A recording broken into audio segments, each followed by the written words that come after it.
it.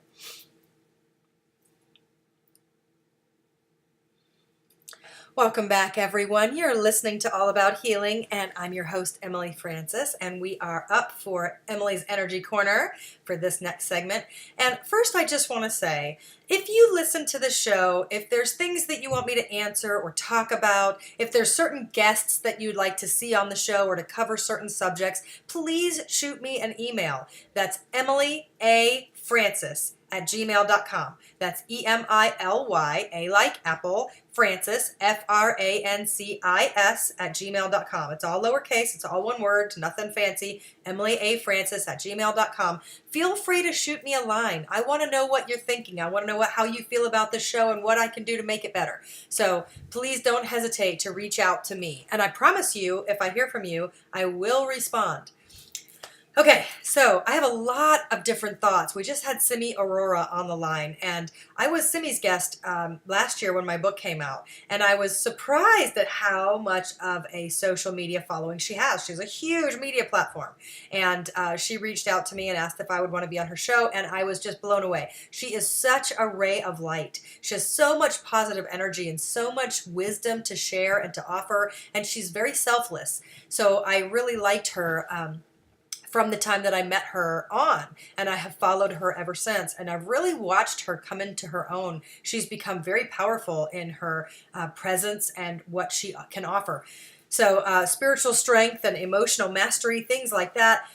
She talks a lot about pranayama, which if you just listen to the show, you did hear that. Pranayama it's breathing exercises. So the word prana is your life force energy, and it's a practice of accumulating and working with your life force energy, which is your breath.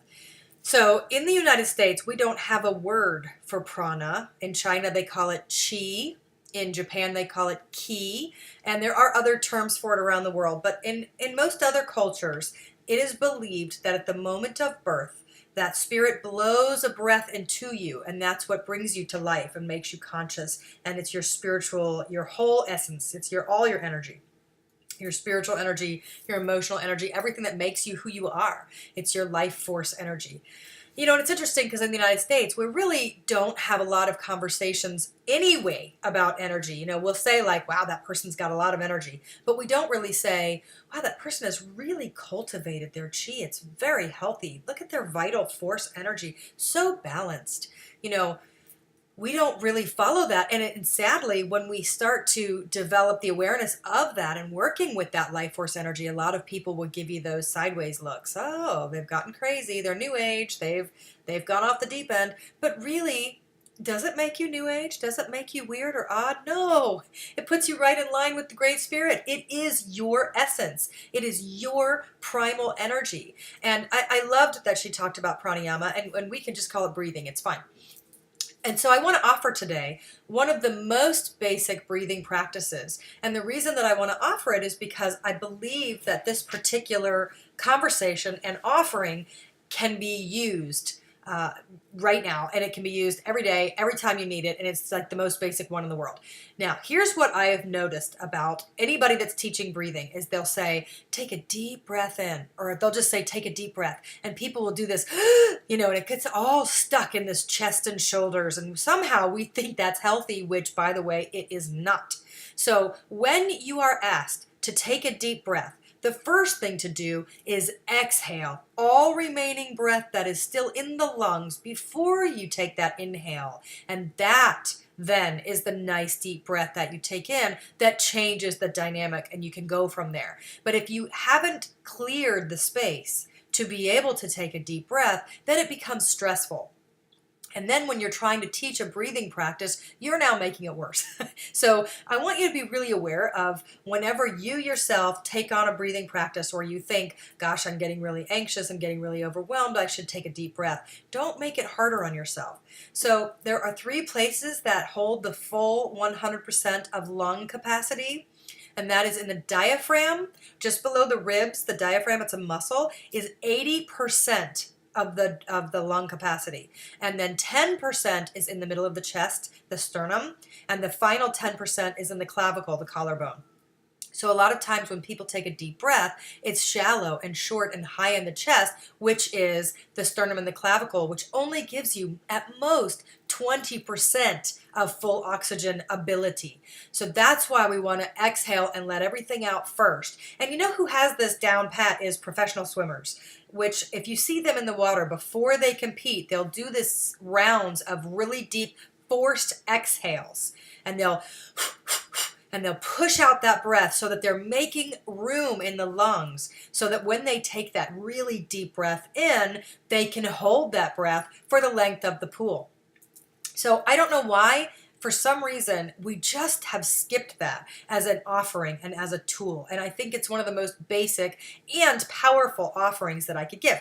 Now, here's the whole practice, though, now that I've done my spiel about making sure that you do the exhale before you think about doing a nice deep breath in. So let's say we're going to count the breath, and we're going to do it in counts of 4. So if you do one whole round of breathing practice, you would start, according to me, with an exhale of 4.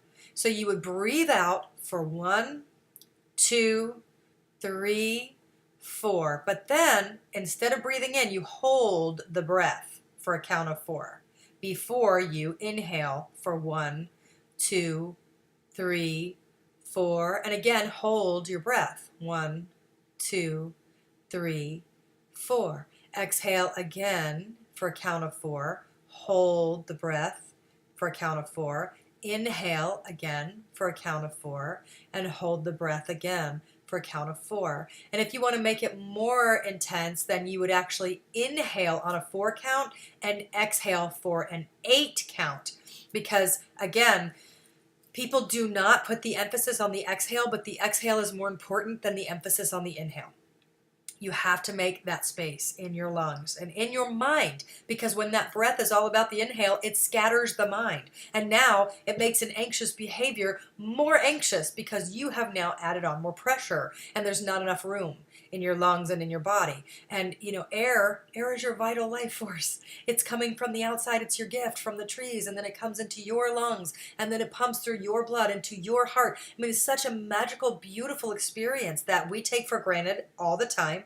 So when you do start to think about your breathing, just give yourself a little break. So when you're holding your breath, you're not like big breath in and like and then holding it. You're taking that slow, comfortable breath in and then holding there in the same space. So when you exhale and release and you hold that breath, try not to make it miserable. You're only doing it for 4 seconds. You're trying to hold that space, but lower the shoulders. Tuck the chin in slightly. Don't let your body become rigid just because you're holding a pattern. You're holding a space before you release. So in that respect, that is like, to me, one of the most basic and beautiful breathing techniques I can offer is that whole really slow, being mindful, being present to your breath. And if you notice that when you're counting this breathing and you're in that space, Simi's right, you're not anxious because you're now completely focused on your breath and on your body, but in a different way on your body than